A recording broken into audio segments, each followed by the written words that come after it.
O que a Bíblia diz sobre o dízimo? A resposta da Bíblia. Os israelitas dos tempos antigos deviam apoiar a adoração verdadeira por dar o dízimo, ou seja, 10% da sua renda anual. A nota diz: o dízimo é a 10ª parte da renda de uma pessoa que ela separa para um uso específico. Em geral, o dízimo mencionado na Bíblia tem um objetivo religioso. Dicionário Bíblico de Harper, página 765. Fim da nota. Deus ordenou a eles: você deve sem falta dar 1/10, ou dízimo, nova versão internacional, de tudo que a sua semente produzir no campo ano após ano. Deuteronômio 14:22. A ordem de dar o dízimo fazia parte da lei mosaica, que era um conjunto de leis dado por Deus à antiga nação de Israel. Os cristãos não precisam seguir a lei mosaica, e por isso não são obrigados a dar o dízimo. Em vez disso, cada cristão pode contribuir conforme resolveu no coração, não a contragosto nem por obrigação, pois Deus ama quem dá com alegria. 2 Coríntios 9:7. O dízimo no Velho Testamento. O dízimo é mencionado várias vezes na parte da Bíblia que é conhecida como o Velho Testamento. Na maioria das vezes, o dízimo é citado durante o período de tempo em que os israelitas tinham que seguir a lei mosaica, que Deus deu à nação por meio de Moisés. Mas há também alguns relatos relacionados ao período anterior à lei. Antes da lei mosaica. A primeira vez que a Bíblia menciona o dízimo é num relato envolvendo Abrão, mais tarde chamado de Abraão. O dízimo de Abrão parece ter sido um presente que ele deu apenas uma vez ao rei e sacerdote da cidade de Salém. Não existe nenhuma evidência na Bíblia de que Abraão ou seus filhos tenham dado o dízimo em outra ocasião. A segunda pessoa que a Bíblia menciona que deu o dízimo foi Jacó, o neto de Abraão. Jacó prometeu que, se Deus o abençoasse, ele daria a Deus 1/10 de tudo que ele recebesse. Gênesis 28, 20-22. De acordo com alguns eruditos bíblicos, Jacó provavelmente ofereceu esse dízimo na forma de sacrifícios de animais. Jacó cumpriu com a promessa de dar esse dízimo, mas ele não obrigou ninguém da sua família a fazer o mesmo. Durante o período da lei mosaica. Os israelitas dos tempos antigos receberam a ordem de dar o dízimo como uma maneira de apoiar as atividades religiosas da nação.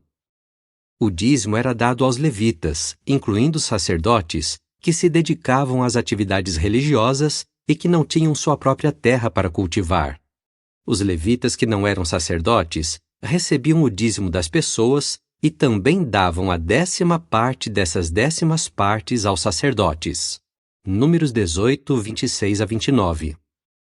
Parece que havia um segundo dízimo anual, que era usado em benefício dos levitas e de outras pessoas que não eram levitas. Esse dízimo era usado durante algumas festividades especiais. Em alguns anos, esse dízimo era compartilhado com pessoas muito pobres para ajudar no sustento delas.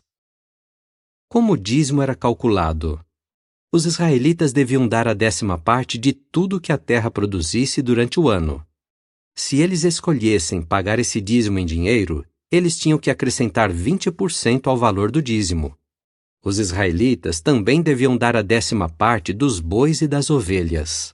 Levítico 27:32. Os israelitas separavam um de cada 10 animais que eles tinham nos seus rebanhos. A lei dizia que eles não deveriam examinar se o animal era bom ou ruim e nem trocá-lo. Também não poderiam converter esse dízimo em dinheiro. No caso do segundo dízimo anual, usado nas festividades, esse sim poderia ser convertido em dinheiro. Dessa forma, ficava mais fácil para os israelitas que tinham que viajar longas distâncias ir às festividades. Quando os israelitas davam o dízimo? Os israelitas pagavam o dízimo todos os anos. Mas havia uma exceção. A cada 7 anos, os israelitas não cultivavam as terras porque era um ano sabático de descanso.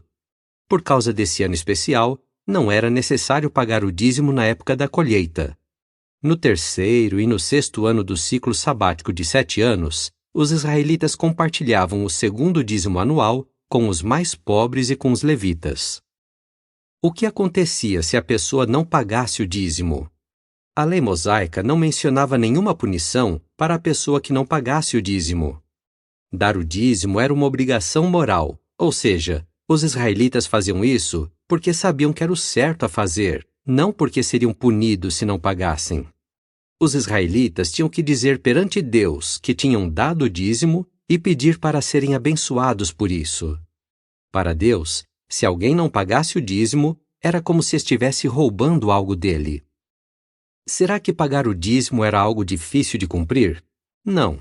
Deus prometeu aos israelitas que, se eles dessem o dízimo, ele iria abençoar a nação e nunca faltaria nada para eles. Por outro lado, era ruim para toda a nação quando eles deixavam de dar o dízimo, porque eles perdiam as bênçãos de Deus. Por causa disso, os sacerdotes e os levitas tinham que gastar tempo trabalhando para se manter e não podiam ajudar os israelitas a adorar a Deus. O dízimo no Novo Testamento. Quando Jesus estava na Terra, o dízimo ainda era um requisito para os que adoravam a Deus. Mas esse requisito deixou de existir depois da morte de Jesus. Nos dias de Jesus. No Novo Testamento, a Bíblia mostra que os israelitas ainda davam o dízimo quando Jesus estava na Terra. O próprio Jesus reconheceu que o dízimo era uma obrigação. Mas ele condenou os líderes religiosos que se preocupavam em pagar o dízimo, mas desconsideravam as questões mais importantes da lei, isto é, a justiça, a misericórdia e a fidelidade. Mateus 23, 23. Depois da morte de Jesus. O dízimo não era mais uma obrigação depois que Jesus morreu. A morte sacrificial de Jesus eliminou a lei mosaica, incluindo o mandamento de cobrar dízimos. Hebreus 7, 5 e 18.